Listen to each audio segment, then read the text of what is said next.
In a case shrouded by shocking surveillance footage, tangled personal histories, and a single fatal shot, the lines between victim and perpetrator blur. In today's episode, we peel back the layers of the Dicky Mashek case to ask, was it murder or self-defense? And what really happened in the mobile home that fateful night? Brace yourself as we delve into one of South Dakota's most unforgettable true crime cases. If ever your life could be a true crime podcast episode, then this podcast is for you. We're about to embark on a roller coaster of emotions, insights, survival, and stories about escape. So buckle up and let the journey begin.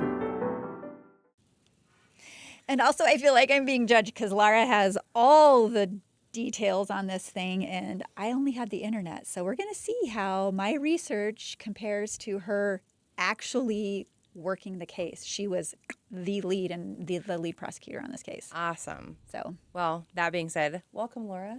Thank you. Awesome to have you here on the Escape Pod. It is great to be back. I haven't been on in a while. And if you're going to pick a case to talk about, this is truly one of the most interesting because you get true insight into behavior that you just don't get any other way. It's so unusual. It's really intriguing.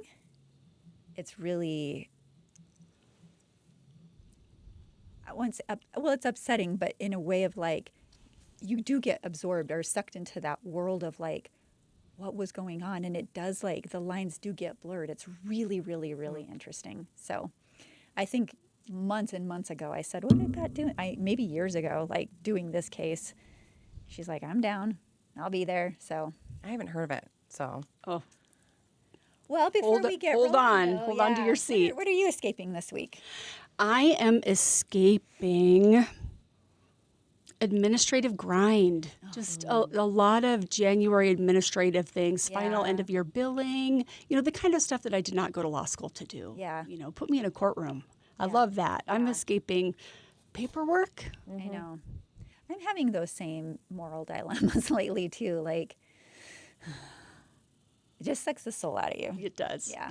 Got to be done though, right? Mm-hmm. Yeah. somebody's got to do it. Somebody's got to do it. And shit rolls uphill. That's all I'll say about that. So, how about you, KB? I am, you guys can't see this, but I'm wearing cute tennis shoes because I'm escaping plantar fasciitis on my foot. It hurts. Like It hurts. it's like part of getting, and every morning I wake up and I go to put my feet down and I'm like, let today be the day. And I'm doing all the things. I'm doing the ice. I'm doing the whatever. I'm doing the stretches. I've got inserts. I walk every day normally, and I haven't been able to walk in far too long because of this. Yeah, it's... Yeah, stir crazy. Yeah, and the days that I do kind of push myself, like, and do go for walks, I come back, and it's like the next day, it's flared up worse. So trying to, like, power through... You know how, like, sometimes you can just power through stuff? No, not this. But I want it to go away. So that's what I'm I feel like escaping. you should turn your chair a little bit this way. Yeah. I feel like you're like she's over your shoulders. Maybe I'll just do this because it's hard to turn. Okay. Is that better? Yeah. Yeah, then I'm not. I feel So, like you're like, hi, Lara. I see you back there. all right, what are you escaping? The country. Literally. Literally. Nice. Phelan. Later days. See you Sayonara. guys. Ciao, ciao. It's a perfect time of year for a vacation, too. Yes. I keep saying I'm going to go to Belize to find my brain, and I hope it is there for me because right now I don't know where it's at. Are you ready to re-enter the workforce or find a career that actually fits? Or maybe you're an employer, tired of noisy platforms that miss the mark? Try Focus, a smarter hiring tool that helps you cut through the noise and focus on what matters. Visit focus.work today. That's FOQUS.WORK. So anyway, and then, she was what was your actual title back then? I was chief deputy. Chief deputy. Yes, so Mark Vargo was relatively new as state's attorney in 2014. I think this was like the first really big, highly publicized case in Mark Vargo's term. And I had been chief deputy for Glenn Brenner and then was invited by Mark Vargo to stay in that role. So I was chief deputy then. Okay. And Mark and I worked this case together. Okay. Well, let's go on back in time to September of 2014. This happened out in Box Elder, which is just, for those of you that don't know our area, just like a hop, skip, and a jump east of Rapid City. And the events that unfolded there would challenge our understanding of self-defense and domestic violence and the desperate moments when survival becomes the only option. And we're lucky enough to have Laura here to talk about it from her perspective because of her role at the time. But what makes this case extraordinary is it was one of those rare instances where hours of surveillance footage that she watched every moment of documented the entire incident. And it provided this unprecedented window into a domestic violence situation that escalated into a fatal shooting. And even with that video evidence, the question did remain at the time, was this murder or was this self-defense? And it is really, really interesting. Okay. It is really interesting. So, all right. And again, Laura can jump in anytime. She's like, or hit a buzzer. Do we have a buzzer? I wish we did. Wait, that's not right. Okay. So Richard Dicky Mashek was 49 years old. He was the father of 3. He had 2 daughters and a son.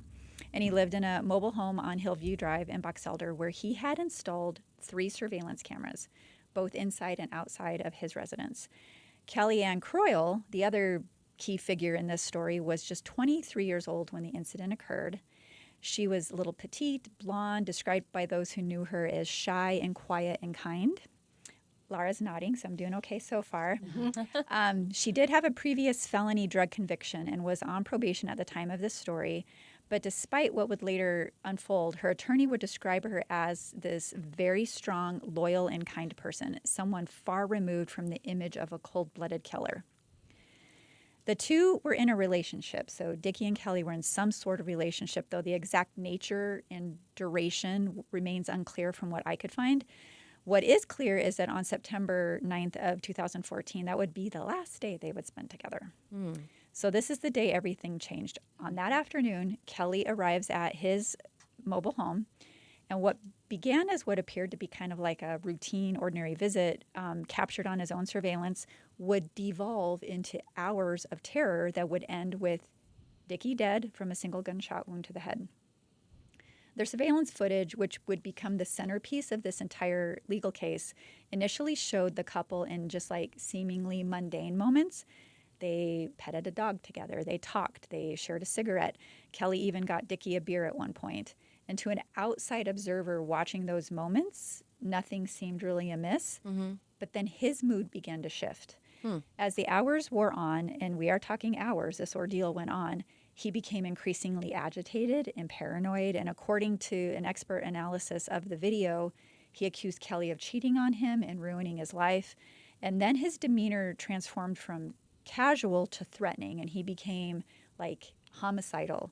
And so do you want to pause for a moment and jump in and kind of talk about that power dynamic, the age and the stature and that kind of a thing here? Yeah, I mean, I think you can just with that initial very high level telling of the story see some concerning patterns emerge. You know, their age difference is a huge one, yes. And over the course of the case, we learned that there are a number of other power and control dynamics going on. He was providing money for her. He was providing drugs for her. He was, they had a relationship where he perceived himself as very much the giver and her very much the taker. But when you get in deeper, you see that it's him giving was a way for him to control Kelly. That's what I was thinking. And to keep her needing him, always making her need him. Yeah, and then he gets upset if he's at all in that, thinking, I've done this, this, and this for you. I should have the control, and you're not. But he doesn't feel like he has control, so he's getting temperamental. That's exactly right. Yeah. And I don't really have his description. Was he much larger than her? No. Dicky wasn't a big guy. He was pretty slight as well. So, I mean, there wasn't a lot of a physical difference. I mean, there was. I mean, he was bigger than her because she was very small, but not anything substantial. Okay. So what follows is approximately 2 hours of what experts would later describe as brutalization, terrorization, and torture. So the threats Dicky leveled at Kelly were specific, they were graphic, and they were relentless. Over the course of these couple of hours, he told Kelly things like he would chop her in half. He would shoot her in the leg just to watch her bleed. He would scar up her face. He would break her jaw. He would paint on the wall with her blood. He would cut her throat. He would break a beer bottle over her skull. He would kill her and all her family members. And these were not just empty threats shouted in anger. Like, he repeatedly emphasized one terrifying message. If she tried to leave, she was not going to make it. He told her again and again that he would shoot her in the back of the head if she attempted to walk out the door. Did he have like a gun visible on? So he was like holding her hostage. Oh, I will get to basically. that. Yeah. Oh, that's terrifying. And you can hear all this when you're watching the. Like you can Was hear. there audio on the video too? Yes. Okay. Yeah. Audio and video surveillance of all of this. And there's a lot more to come. Charity is just getting started. Okay. Yeah. Goodness sakes. So according to the defense expert, this was David Lissac, was it Lissac? Okay. Timeline of events. The situation escalated around 3:21 p.m., so it's middle of the day. And that's when, for the first time, Dickey's rage began to shift between homicidal intent and then suicidal ideation. So he told Kelly to pick up the gun and shoot him between the eyes. And moments later, he attacks her on the bed. She's screaming. She's screaming. He's striking her. At one point, he even threatened Kelly with, you want to take a guess, KB? No. Just take a guess. A wild weapon of choice. Machete. I have no idea. Battle axe. Close. Oh, okay. Close. Battle axe. While beating her with his other hand. Like, can you? I just can't even comprehend that. I'm just shocked that this guy has like all these cameras set up to catch all of this. Like, so he's obviously paranoid just in general. Yeah. Right? Yeah. Yep. So the video evidence documented that he kept Kelly captive during this entire ordeal. She was not free to leave, both because of his threats and because he was armed. So, who was it? Park Dietz, was one of the nation's most renowned forensic psychiatrists at the time. He was hired by the prosecution to review the case, and he counted the assaults and threats. There were a minimum of 40 terroristic verbal threats against Kelly. There were about a dozen simple physical assaults. There were also 6 separate assaults with a deadly weapon. The deadly weapons in this case were a handgun and a battle axe. Dickey held a loaded pistol to Kelly's head at least 4 times. On one occasion, he pressed the gun against her head for 39 consecutive seconds. Oof. I mean, I just got a big lump in my throat. Can you imagine the horror when he's telling you how he plans to kill you? The video also captures him admitting to stalking Kelly when they weren't together. And, of course, that really suggests this, like Laura said, this pattern of control and intimidation, this power dynamic that extended well beyond what was going on that day, right? So this was a much longer pattern. Yeah, it was an ongoing thing. And it makes me think, too, like, just in that moment, how much she had to have regretted, like, going over there that day. Ugh. It's probably bound to happen at some point, though. Well, and she probably had things that she wanted. Like you said, like, he supplied her with money and Yeah. drugs. So there becomes that, there is that type of relationship where she's going to risk going over there at that point and play nice just to get the things that she needs. Right. Yeah. When I listen to you explain the case in that way, with the benefit of hindsight being 2020, the thought that comes to my mind is people are going to wonder, why was this woman ever charged with a crime? Because, I mean, Charity's building up to her killing Dickey. And I do want you to get to that part factually, but just before you do, I think it's important to remember the information that law enforcement had at the time they made the arrest decision. So maybe finish telling the facts and then I'll explain why she was arrested, because there was a good reason she was arrested. Yeah, that is interesting. So we started at 3:20-ish. We're now at 3:40. His suicidal impulses were becoming increasingly prominent. He told Kelly to grab the gun and do to him what he couldn't do to himself. He picks up the weapon. He tries to give it to her, but she shakes her head. She refuses to take it. This psychological warfare just continues on. 6 minutes later, he loudly tells her to put the gun to his forehead. This time she complies with what he demanded. He told her to pull the trigger. In the video, she's clearly crying as she's holding the gun to his head. She shifts the gun away, then points it back again as he continues to berate her. 3:48, in apparent exasperation that she hasn't pulled the trigger, he leans back in his chair. So Kelly is visible on the video in extreme distress. She's rocking back and forth, clearly in a state of psychological breakdown. I'm reading this, though. I didn't see any of these images. 3 minutes later, he escalates his threats even further. He tells Kelly that he would not just harm her, but her sisters, her brother, her brothers, her nieces, her nephews, and that he would make her watch him do it. Then he gets up from his chair. He pulls out a stash of cash. He dumps it on the bed and returns to the chair. So the video shows him continuing to press Kelly and try to push her into finishing him off. Now we're at 3:54. He delivers what would be among his final words. You know, if you walk out of here, I'm coming after you. One of these days, it's just going to get the best of me. And after an 11-second pause, that's when Kelly finally pulled the trigger. One single shot to the head, Dicky Mashek, 49 years old, father of 3, gone. So, video doesn't stop there, though. Right. There's more. Here's what happened next. And here's what would bring to Laura's point. After shooting him, Kelly smoked a cigarette. Oh. I don't smoke, but I probably would have done the same thing after all of that. She then makes a call. Yeah. She then takes the money that's on the bed. She takes the gun. She places them in a duffel bag. And then she shoots out the surveillance camera and the computer before fleeing the scene. So these actions appear to be calculated and intentional. And, of course, that's what would start to give prosecutors pause, right? So Yeah. I'll have you jump in now. Right. So Mr. Mashek's son comes home from school and finds his father. That's who finds He him. lived with him? Well, that was what I was going to add. That was one of my questions that I was like, did the kids, when you mentioned the kids again, I was like, did they live with him at all? Because Right. and were they there? Where? Or I So blocked it out of law my mind. enforcement comes relatively quickly.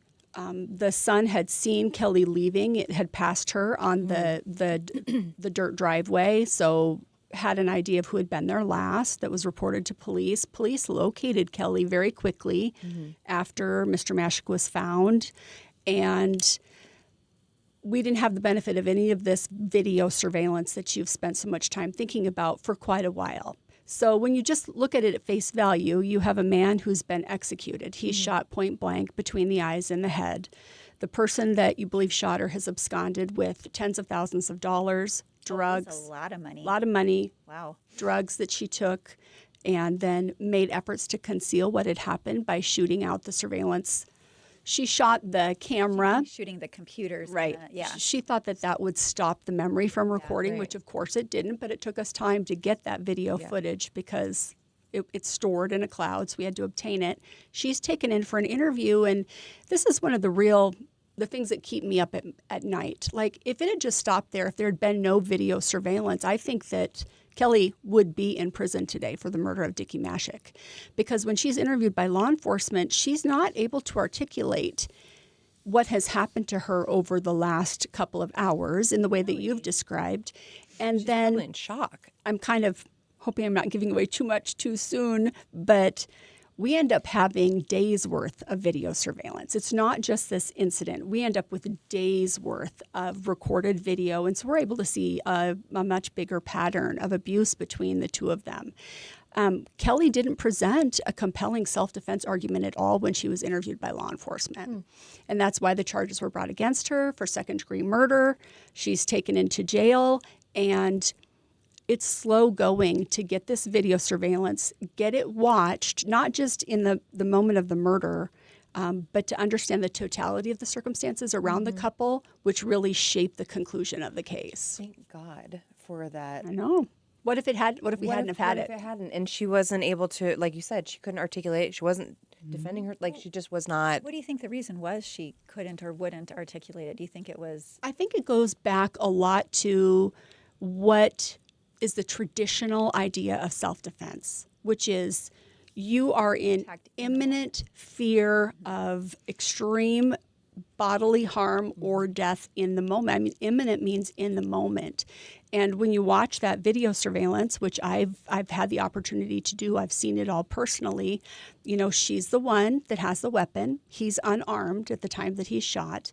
She has a clear pathway to the door. She could easily have just walked out, and she had the gun. She had a vehicle. There was nothing stopping her at that point from getting out the door.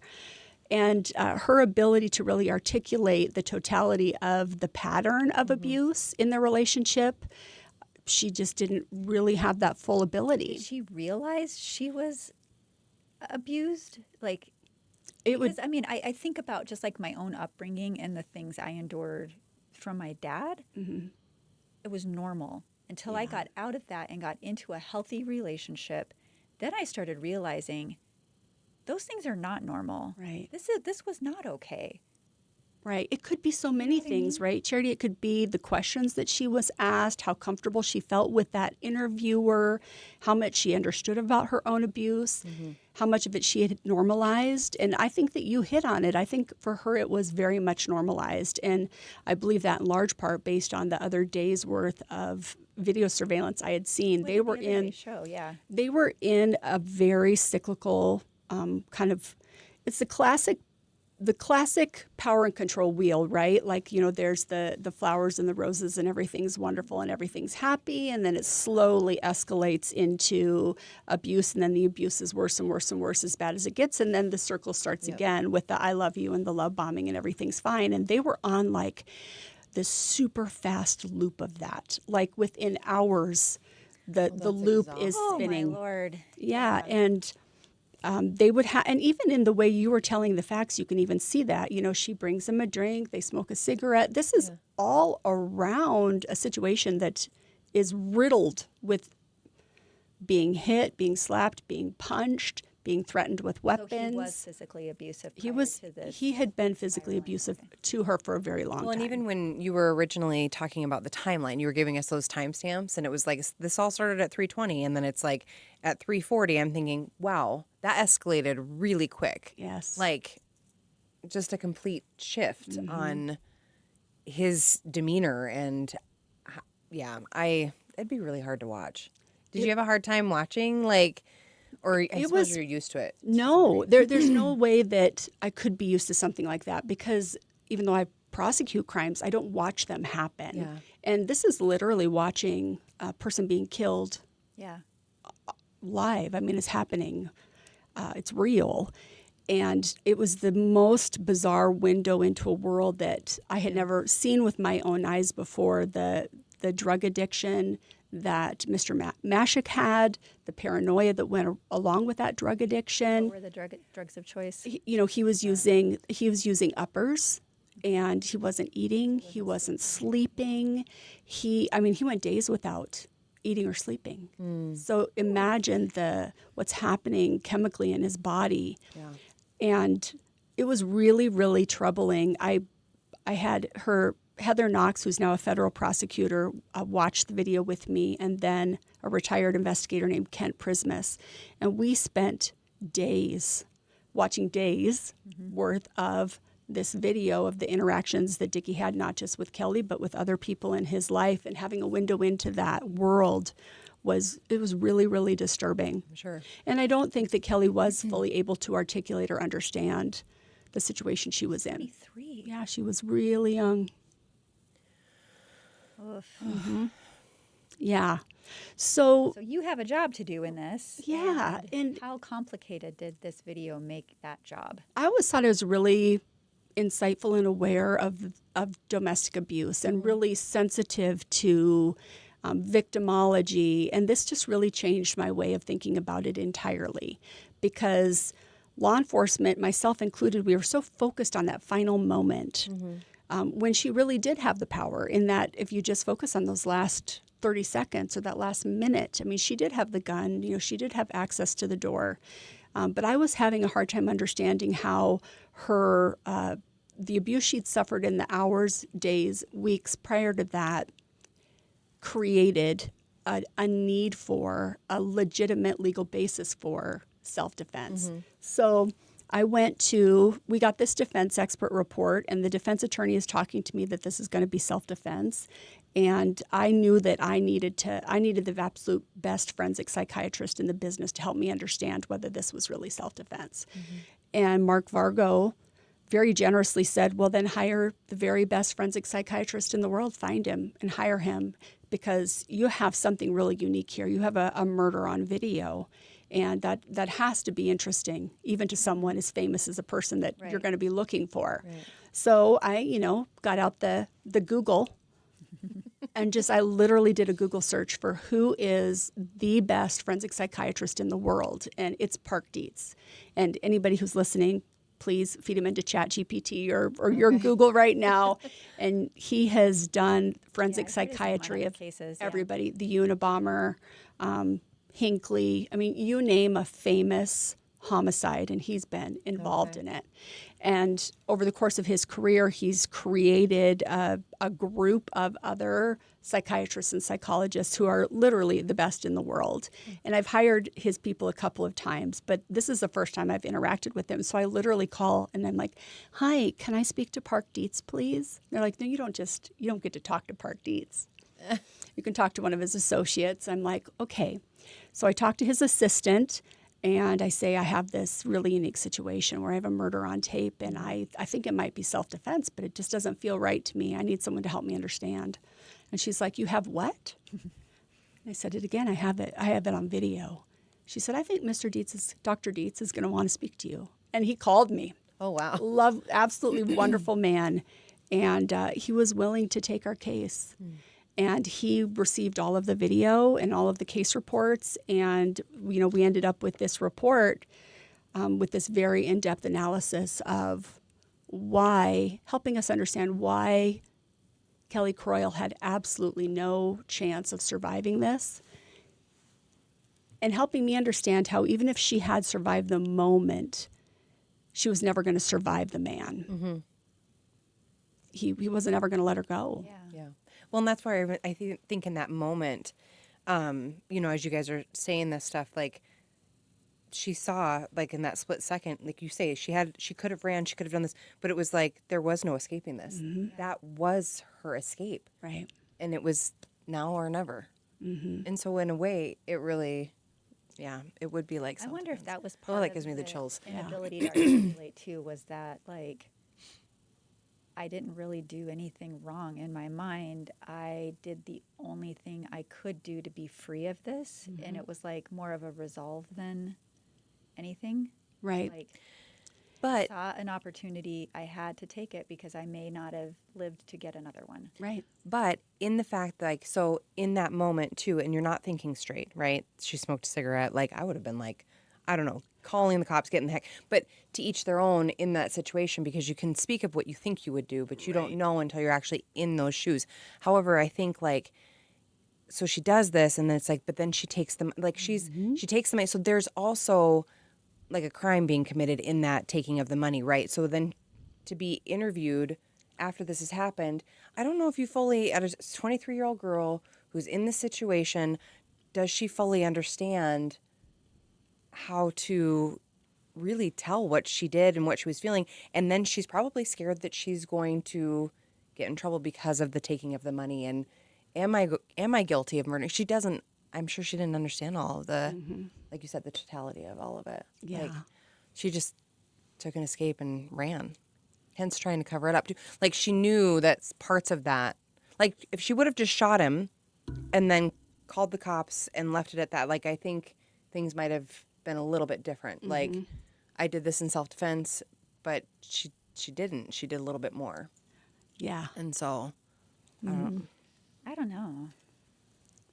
I might see tens of $1,000s on the bed after the shit I just went through and think that will pay for therapy. Oh, absolutely. But it's still wrong. Like it's still something to cope. Yeah. Yeah. It's still stealing. I mean, it's still taking the money and the drugs. Why did he take it out of the bag and throw it on the bed? Yeah, and that really was that was part of his taunt. Right, that was part of his power and control too. It's I have this and you don't, and you want it. Yeah, well, and as part of the dynamic in the moments leading up to his death, Mr. Mashek had said, "You've taken everything from me. Take the rest. Take my money. He did offer it. So he offered it. Yeah, was not stealing. He gave it to her. Take my life. Take my money. Take my life. You've already ruined me. Very dramatic. Take it. Yeah, very dramatic. But it's this psychological up down. Like I'm gonna kill you. I'm never gonna let you go. But I want you to kill me. Yeah. Here's my money. Here's the drugs. Here's everything you want. You've already It's this back and forth.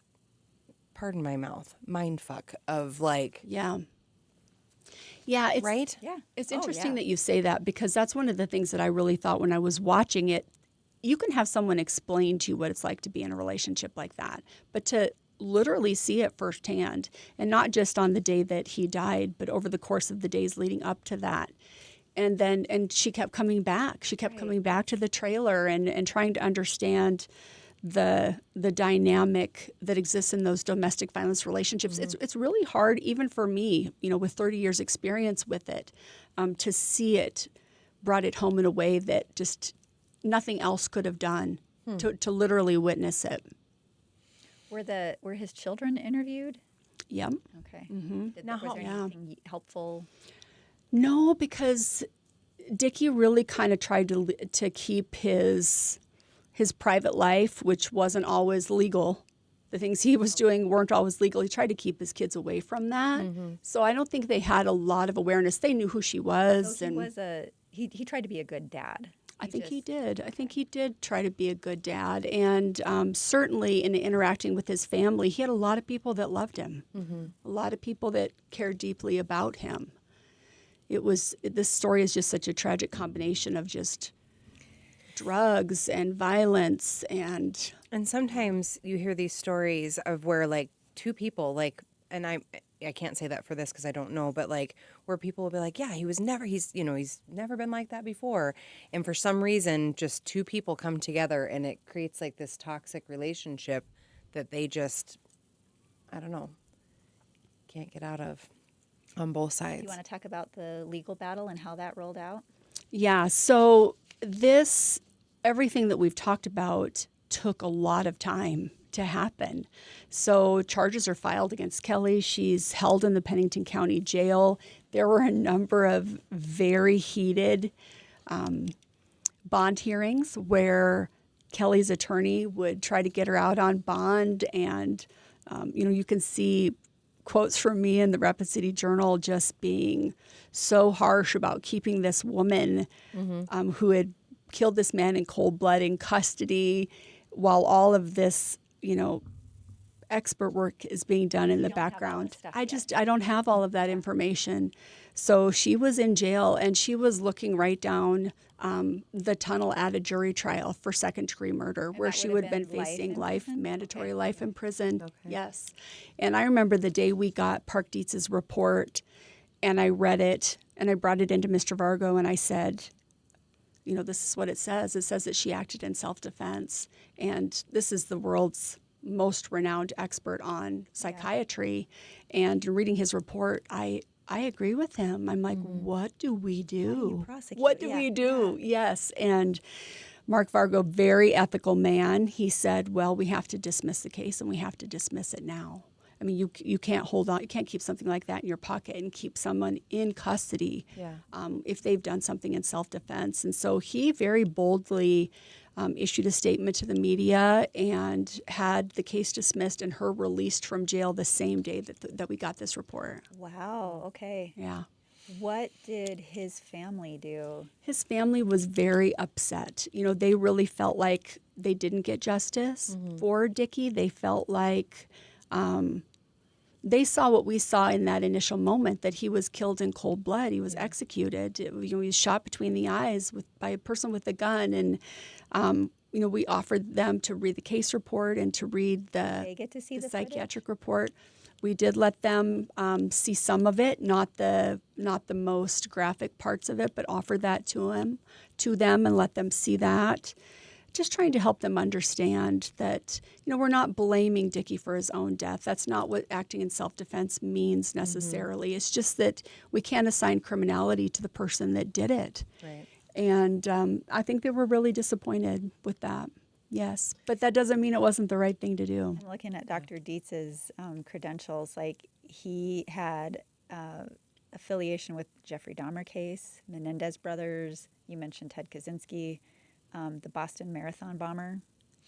Yeah, he's the best. He's simply the best, absolute best that there is, and a really lovely man. I remember in one of our conversations, I said, you may have to come out and testify, and he said, well, I've always wanted to see Mount Rushmore. Oh, well, we can arrange that. You're like, yeah, we got you there. We can arrange that. Yeah. Yeah, so. I think of like going back to Dicky's family and wanting that justice, but it's also then like did they ever witness him being in that manner? No, and I think that's what makes it so hard for people, for the wow. family So it was a members in side these of him they situations. just- Yeah, when there's a side of someone that you don't, that Right, you've you not don't seen know. and don't understand, right? Yeah. Yeah, so that's why it was important that we try to share with them as much information as we could, to help them see what had happened in the background of this. Right. To understand like where you guys were coming from and Yeah. what really was the underlying truth of the situation. Right. Yeah. Yeah. And that's, I mean, I think even then, again, that's another like that would be a hard pill to swallow. Oh, absolutely. Yeah, and they've just lost their, Yeah, they're grieving, and now their they're grieving. brother, father. They're grieving. Yeah. And then I think a completely different situation, and I won't get into it, but I know like when we lost one of our friends during the time of like COVID, a lot of stuff about who he was after the fact started to kind of come out of the woodworks. And it was like, wait a minute. So we're grieving for the loss of our friend and for our friend's brother and family member and dad and whatnot.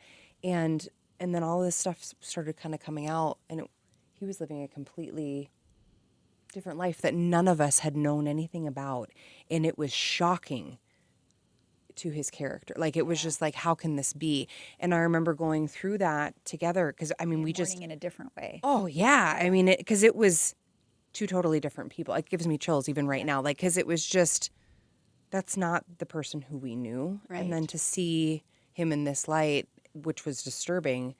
And not why he had died, but it still was just, it's a hard pill to swallow. Yeah, I imagine that Dickey's family felt a lot like that. Yeah, I'm sure they did. Yeah. So, Well, I drafted some questions. All right. So this was what year? 2014. 2014. Oh, it wasn't that long ago. Yeah, No. 10 years. Okay. yeah.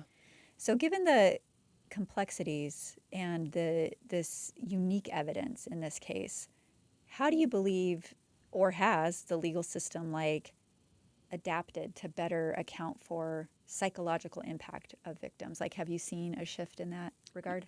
Yes, I think that the impact that this had on our local law enforcement and our prosecutor's office to have a broader understanding of what it means to be a battered woman and what self-defense means about truly through the eyes of the person who is acting in self-defense.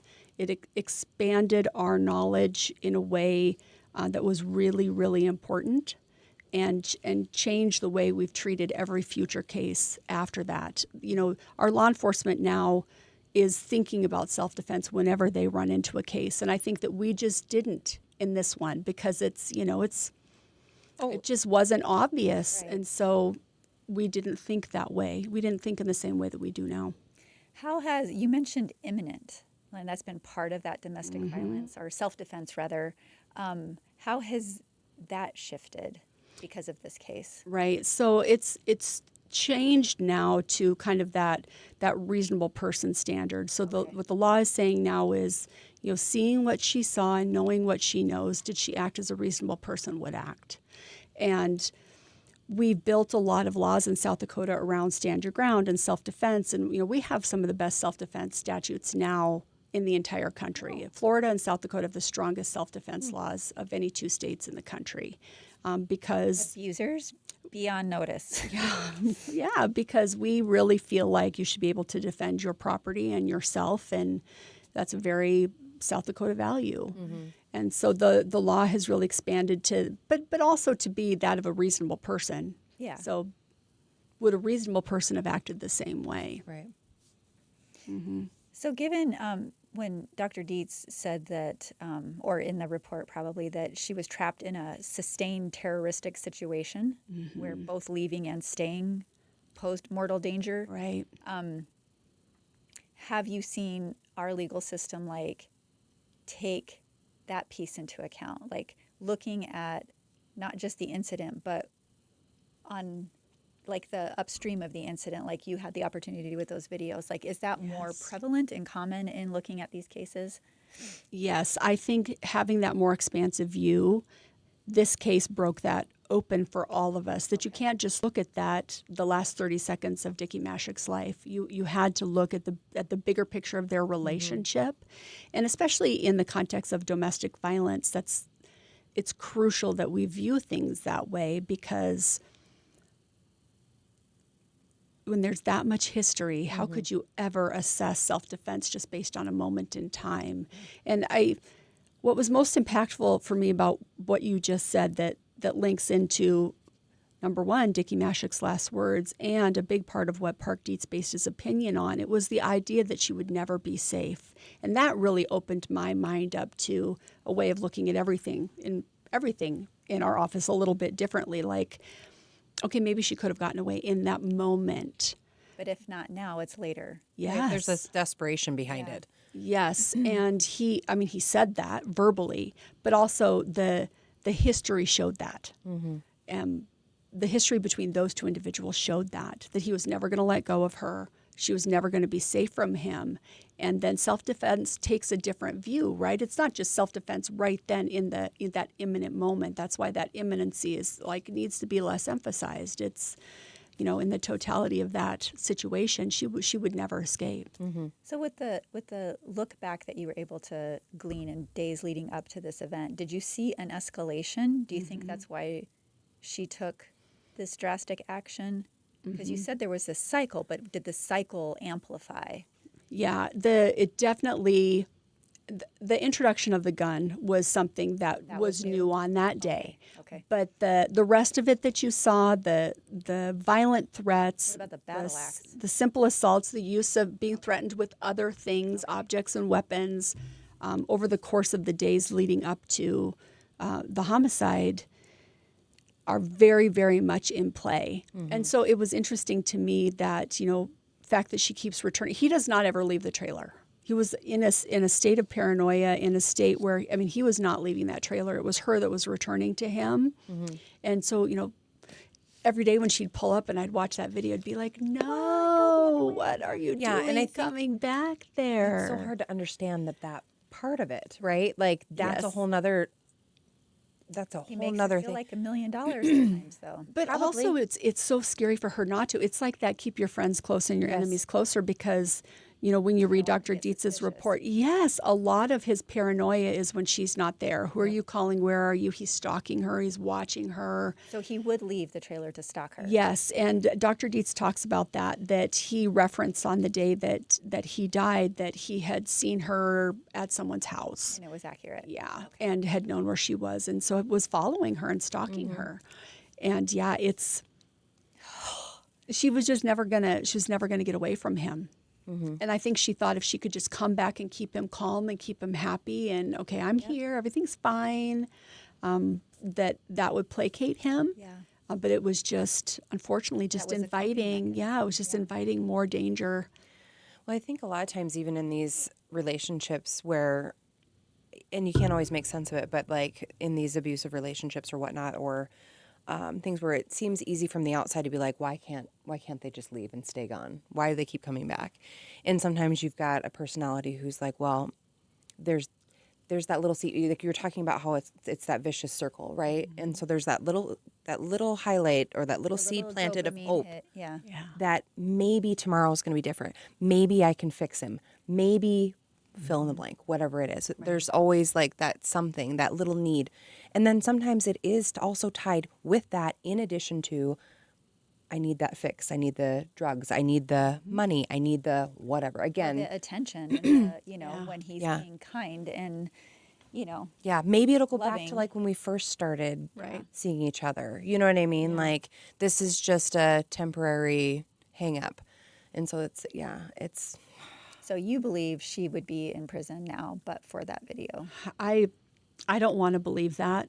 I want to think that our office is better than that, but I think there's a really good chance that she'd be in What prison would have been today. your course of action had that video not surfaced? You wouldn't have reached out to Dr. Dietz, right? Like, so what experts would you have consulted with? Like, what would that have looked like? Would there have been any hope of coming to the conclusion that was derived. I think what would have happened is it would have gone to trial. They would have had their defense expert who would have, presented, and in my humble opinion, mine was way, way better. So, they would have had their expert that would have opined that she was victim of domestic abuse. But that's not always very well received by jurors. There's not a real depth of understanding of domestic abuse. And I think there's a real possibility that she would have been convicted, because what I would have argued in closing argument is all that matters is the last 30 seconds of that video. Watch it. Right. She had the gun. She has a clear path to the door. Her car's out front. No one's stopping her. You and didn't then have to kill him. Yeah. closing it out with, then she stood there, smoked a cigarette, took the money and the drugs. And that's why when you said that, and she stood there and smoked a cigarette, I was like, oh, because I'm like, how? Shot out the camera. Yeah. Shot out all the those computer things to make cover up her look real guilty. consciousness of guilt. I mean, there's a real chance I win that. Over here, I can't remember her name now, but the young girl who we believed was being trafficked, and she goes to see the guy that was supplying her need, whatever that was, money for sex, drugs, all the things, and then she ends up shooting him, burning the house down, and stealing his car. It's very similar. Yeah. And she did go to prison, though. I think that was Wisconsin. I got really fired up about that. But she was being trafficked. Yeah, I remember that episode. I think there's a real chance she's in prison today if we hadn't have had the benefit of Park Dietz and his expertise, and then now the gift of that awareness in looking at things differently as we move forward. Have there been other cases where it's like the lessons learned from the Mashek Croyle incident, like, carried into and produced a different outcome? Yes, absolutely. And it's just the idea that self-defense doesn't have to be created in a moment, that it can be created over a period of time. It's just such a unique case in so many ways. Even just the window to Dicky Mashek's life over the days leading up to his death, the paranoia and the way that drug addiction changed him and how differently he would act when he was high and when he wasn't. And that was really shocking to see, really see and watch someone in the throes of addiction and how that changed him. And then, the lifestyle and the paranoia and the not sleeping and not eating, it was just that part of it was so shocking and interesting. And then to have a window into a true domestic violence relationship with the verbal, the physical. I love the way you started, Charity, by breaking down what Dr. Dietz said about how many verbal threats, how many simple assaults, how many gross, aggravated assaults there were. Just from the video. And that's just on that day. So trust me when I tell you that that's how it was every day that they were together. Oh my God. Wow. So how do you prepare yourself emotionally to dive into a case like this where you've got to keep it together? And I mean, I'm a very empathic person. I don't know how I would do that. This one was really hard because we didn't want to fast forward through any part of the video because we didn't know what we might miss. So we literally, the three of us, Investigator Prismus and Heather Knox and I, spent, I bet 7 days, because he's running 24 hours a day. We're working 8 or 10 hour days. So, I mean, it was days upon days that we sat in a dark room and watched this. And there were times where one or all of us would be like, okay, we need to hit stop. Yeah, we need to pause this. This is it's just too disturbing. Because it's real life. It's not, at first you can kind of separate, like, oh, it's on a screen. It's not really happening. It's not happening to me. It's just a movie. But then the reality of it would pull you in, that these are real people. And this man's dead, and this woman's charged with his murder, and like the weight of that would just be too much, and then visually too disturbing to watch. It was a lot.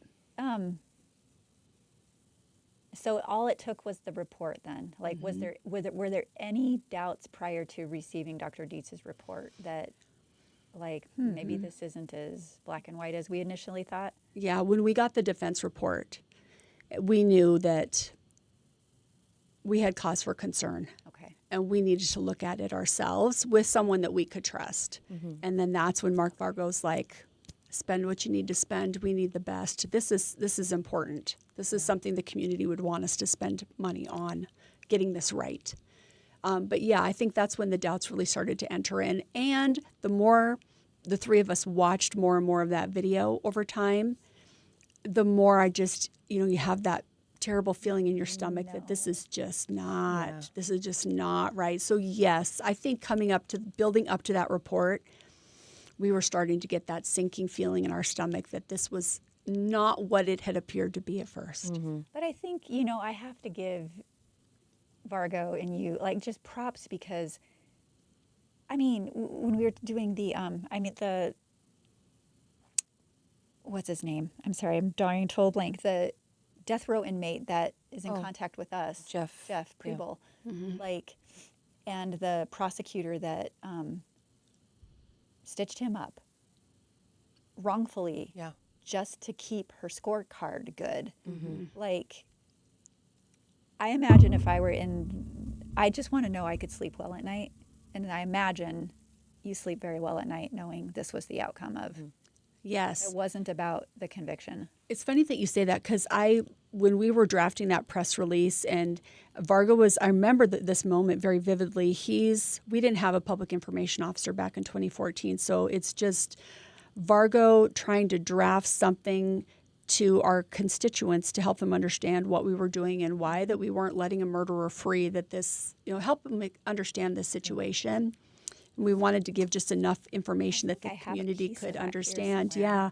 And at the same time, I'm on the phone to the jail saying, I need you to release this person who's charged with second-degree murder. And they're like, what? Have you lost your mind?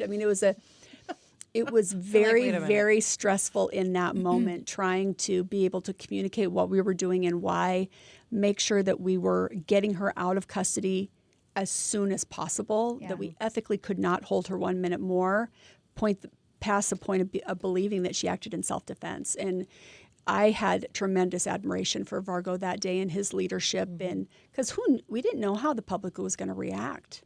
It could have been very, very negative for him politically, and I think he handled it very well in helping the community understand that this was not what we thought initially, and it's okay to be wrong. And to say that you were wrong. I have so much respect for people who can do that. Yeah. Yeah. Not everybody can. Breed. Yeah, not everybody can. This is one of the things he said, though, in response when he was drafting that public statement. Anyone who watched the video would have their opinions. When you watched that, there were times when you were absolutely appalled at what was going on, but other times you might feel she was out of danger and there was no need for further violence. So it just underscores that it's touchy. It's complicated. Yeah. It is. Yeah. It's complicated because even in the facts that you told at the beginning, she went to the refrigerator, got a beer, they shared a cigarette. There are definitely moments where things calm and de-escalate to the point that you think, okay, everything's fine. Like you could leave. If you weren't happy with the situation, you could leave. So again, it's really wrapping your head around how pervasive his control of her was. And I also think for her, part of it we haven't really talked about yet is when he started saying, I won't just kill you, but I'll kill your mother. Yeah. I'll kill your brother. And he started naming off all the people that she loved. Everybody. And I think she started to feel like, okay, so even if I can get out of here, not only am I never going to be safe, but now who else won't be safe too? And are those idle threats? And how can you think they are in the context of the abuse that we know she suffered in the hours leading up to you get a loaded gun held to your head, that's going to change your perception of what your options are, I think. Right. Yeah. Oh, my God. Yeah. That's just mortifying. Is there anything else you want to add about the case, or do you think we... No, just that, I know a lot of the people that are involved in this case, people that love Dicky, and even Kelly will probably, may hear this, and there's a lot of people in this community that love her. This is a small town, and just so everybody knows that this is a situation that we treat with respect, and we understand how traumatic it was for everyone. Yeah. Well, and I everybody. think that was even he was going through something. He was putting her through something. Right. And then the ripple effect of what that final 30 seconds did to everybody else. Like, it's just, nobody won. Right. No. So tragic. But that was one of the things, and I don't know if you can speak to this or not, but I've been sitting here thinking, like, not so much where is Kelly now, but after she was released, and do you guys does somebody give some type of counseling, and like, is there like some type of, I don't know, like here's where you go next, Like or how? victim's assistance. Yes, yeah. Sorry, I didn't know how to, like, what you would call it, but is there? Yeah, not for her, because she's the defendant. She's accused of a crime. So, yeah, she's just let out of jail that day and she just sent home. Okay. So what What happened next? to her after that? I mean, that you should get her on the show. That'd be really interesting to hear how she's. Well, I've been she's done. surprised at the people who have reached out on cases, even old cases in South Dakota's history. People hear them and they're like, hey, I know this person. I mean, it's really interesting. So if, she were to reach out, I absolutely would be willing to talk to her. Yeah. Mm-hmm. I don't know. I'd probably just want to never talk about that again. Yeah, but, no. Yeah. But at the same hand, it depends on where that person is at now. Like, I go Are back they an to advocate, sometimes. or are they just, yeah. Sometimes that is people's lifestyle, and it kind of ends up being a repeated pattern. Like, there are times when there are women or men, I'm sure, that get into these relationships, and that just tends to be their pattern. They end up in these abusive after abusive after abusive, and I hope that that's not the case for her. But also sometimes it's a one-off thing, where I was saying, like, sometimes two people, it's like you'll talk to the people who knew him and you'll talk to the people who knew her, and they're never like that until these two got together, and for whatever reason it was just Oil and water. Yeah. Like powder keg. yes, yeah. So I don't know, I'm just curious if that's the case here or not, but regardless, I'm glad that you guys got to the bottom of it. Yeah. Such a complicated case, and How long learned did a lot. it take Dr. Dietz to? Come to his conclusion. Yeah. Good question. How long was she in jail? Well, the incident happened, you gave the date, September 9th, 2014, and the report was dated June 11th of 2015. So she sat for a while. So she was there for a while. Yeah. Yeah. Which, might have been time for her to. Retreat, it might have Yeah, been. that's what I was just thinking. Like, time to reset. You know what I mean? And for her herself to kind of go back, because you can't tell me she wasn't thinking about it in there, right? And to kind of go back through things and maybe make some different choices when she's out. So Yeah. It's hard though. I of course, we all put our own filters onto things when we hear these stories, and I think about her being with an older man with these types of issues. I don't know if this is true or not, but likely textbook, has daddy issues. Daddy was either present or not present, and trying to get that attention, and so finding in him both like affection and a father figure, again, all theory, but it would make sense. And so if that's like her upbringing, I know how hard it was to escape that. I mean, we've talked very openly about that on the Escape Pod, on how I didn't know how to handle my husband because he was nice and he wasn't my type, because he wasn't a controlling jackass or a womanizer, or it takes a while. yeah. But you have to put yourself around something different to then have that contrast. Just like when we talked about growing up, like, you don't realize, like, this is normalized, that this isn't okay, and then you now have something to compare it to and go, oh, okay. Yeah. Beating your kids with a belt is probably, that's probably abuse, right? So it's those types of things, and I pray that she was able to get around people that. Yeah, me too. Are you looking for an early morning boost or that midday pick-me-up? Check out the Homebrew Coffee Shop, a coffee shop with a cause on the One Heart campus. At Homebrew, you'll find hope for a home in every cup. It's home to delicious coffee, sweet treats, breakfast, and lunch items. It's a great place to meet friends or host small group meetings. Homebrew is located at 201 Kansas City Street in Rapid City. Open Monday through Friday from 6:30 a.m. to 3 p.m. We'll see you there. Yeah. Gave her different feedback. So Absolutely. Well, hopefully we'll have you back. What are you going to escape to now? I'm going to escape to Hopefully not more paperwork. an afternoon cup of tea and some email, I think. Yeah. Yes. That sounds lovely. Yeah. Not the email part, but The you tea, try to soften yeah. it a little. Yeah. Yeah. Yep. Sometimes a cup of tea or a cup of coffee. I love both. It just depends on my mood in the moment. But it's like it doesn't matter what I'm doing as long as I have that warm little beverage there. I'm Yes. like, we're okay. It'll get me through What it. about you, KB? I am going to spend some time with our horses. It's so nice out that we're able to. So Yeah, what is it right now? Almost 40 degrees right now? Yeah. it's good, and they're happy. They're fun. So they make me happy and joyful. How about you?